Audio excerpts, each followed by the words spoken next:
ಅದರಿಂದ ಇವತ್ತು ನಾಡಿನ ಜನತೆಗೆ ಹೇಳ್ತೇನೆ, ಇದರಲ್ಲಿ ಯಾವುದೇ ರೀತಿಯ ರಾಜಕೀಯದ ಪ್ರಶ್ನೆ ಇಲ್ಲ.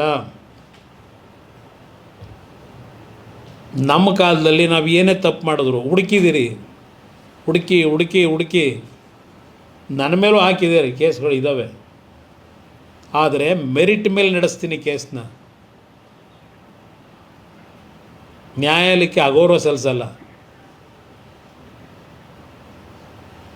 ಹುಡುಕಿ ಏನಾದರೂ ಇದ್ದರೆ ಇನ್ನೂ ಅದೇನು ಭಯ ಬೀಳಲ್ಲ. ಆದರೆ ಸುಳ್ಳು ಹೇಳೋದು ನಿಲ್ಲಿಸಿ ಅಷ್ಟೆ. ನಿಮಗೆ ಇಲ್ಲೇ ಹೇಳ್ತೀರಿ, ನನಗೇನ ಯೋಜನೆ ಬಗ್ಗೆ ಅವಶ್ಯಕತೆ ಇಲ್ಲ ನನಗೆ ಅಂತೇಳಿ ಹೇಳ್ತಿದ್ದೀರಿ. ಯಾರಿಗೆ ಅವಶ್ಯಕತೆ ಅಂತ ಅರ್ಜಿ ಹಾಕಿದ್ರಿ ನಿಮ್ಮ ಹತ್ರ? ಓಲಿ ಹಳ್ಳಿ ಜನವಾದರೆ ಕೇಳಿದ್ರಾ ಮಾಡಿಕೊಡಿ ಅಂತ? ಏನೋ ಕುಮಾರಸ್ವಾಮಿ ಕಾಲದಲ್ಲಿ 25 ಲಕ್ಷಕ್ಕೆ ಫಿಕ್ಸ್ ಮಾಡಿಬಿಟ್ಟಿದ್ದಂತೆ. ನೋಟಿಫಿಕೇಷನೇ ಮಾಡಿಲ್ಲ ನಮ್ಮ ಕಾಲದಲ್ಲಿ. ನೋಟಿಫಿಕೇಷನ್ ಮಾಡೋದು 2020 ಇವ್ರು ಮಾಡ್ಕೊಂಡವ್ರೆ 26ರಲ್ಲಿ ಫೈನಲ್ ನೋಟಿಫಿಕೇಷನ್ನ. ನಾನು ನೋಟಿಫಿಕೇಷನ್ ಮಾಡಿದ್ರೆ ದುಡ್ಡು ಹೆಂಗೆ ಫಿಕ್ಸ್ ಮಾಡೋಕ್ಕಾಯ್ತದೆ? ಅಷ್ಟು ಬೇಡವ? ಗೊತ್ತು, ಇಷ್ಟೆಲ್ಲ ನಡೆಸ್ತಿರಲ್ಲಪ್ಪ ದಿನ ವ್ಯವಹಾರ. ರಾತ್ರಿ 12 ಗಂಟೆ 1 ಗಂಟೆವರೆಗೂ ಅದೇನೋ ಕುಮಾರ ಕೃಪಾ ಎಲ್ಲಾದರೂ ಉಂಟೇನ್ರಿ? ನಿಮ್ಮ ಮನಸ್ಸಾದರೂ ಯಾಗ್ರಿ ಬಂದಿದೆ?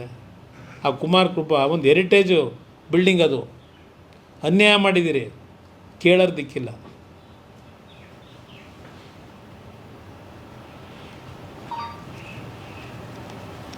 ಅದರಿಂದ ಏನಿವ ತರಾತುರಿ ಭಾಳ ವಿರಾವೇಶವೂ ಅಲ್ಲ, ಏನೂ ಅಲ್ಲ. ಅದು ಅಳುಕು ಮನಸ್ಸಿನಲ್ಲಿ. ಆ ಅಳುಕಿಂದ ನಿಮ್ಮ ಪತ್ರಿಕಾಗೋಷ್ಠಿ ಇದೆಯಲ್ಲ, ಅದರಿಂದ ನೀವೇನು ಸಾಧನೆ ಮಾಡೋದಿಲ್ಲ. ಇವತ್ತಿನ ಪತ್ರಿಕಾಗೋಷ್ಠಿ ಈ ರಾಜ್ಯದಲ್ಲಿ ಜನ ಆಗಲೇ ತೀರ್ಮಾನ ಮಾಡಾಗಿದೆ, ನೀವು ಯಾವ ದಿಕ್ಕಿನಲ್ಲಿ ಹೊರಟಿದ್ದೀರಿ ಅಂತ ಹೇಳಿ. ಶಾಶ್ವತ ಅಲ್ಲ, ಯಾರಿಗೂ ಶಾಶ್ವತ ಅಲ್ಲ. ನನಗೂ ಇಲ್ಲ, ಇನ್ನೊಬ್ರಿಗೂ ಇಲ್ಲ. ಕಾಲ ನಿರ್ಧಾರ ಮಾಡ್ತದೆ. ಸಿಕ್ಕಿರೋ ಅವಕಾಶ ಸರಿಯಾಗಿ ಬಳಕೆ ಮಾಡ್ಕೊಳ್ಳಿ ಅಂತ 100 ಬಾರಿ ಹೇಳಾಗಿದೆ ಈಗಾಗಲೇ 1 ತಿಂಗಳಲ್ಲಿ. ಪ್ರಾಮಾಣಿಕವಾಗಿ ಈಗಲಾದರೂ ಕೆಲಸ ಮಾಡಿ, ಕೊನೆಗಾಲದಲ್ಲಿ ಒಂದು ಗೌರವ ಉಳಿಸ್ಕೊಳ್ಳಿ ಅಂತಕ್ಕಂಥದ್ದನ್ನು ಹೇಳ್ತೀನಿ. ಹಣ ಸಂಪಾದನೆ ಯಾರು ಬೇಕಾದ್ರೂ ಮಾಡ್ತಾರೆ. ಹಣದಿಂದಲೇ ಎಲ್ಲ ಗೆಲ್ತೀನಿ ಅಂತ ತಿಳ್ಕೊಂಡಿದ್ರೆ ಅದಕ್ಕೆ ಕಾಲ ಉತ್ತರ ಕೊಡ್ತದೆ ಅನ್ನೋದನ್ನ ಒಂದು ಅಂತಿಮವಾಗಿ ಹೇಳಲಿಕ್ಕೆ ಬಯಸ್ತೀನಿ.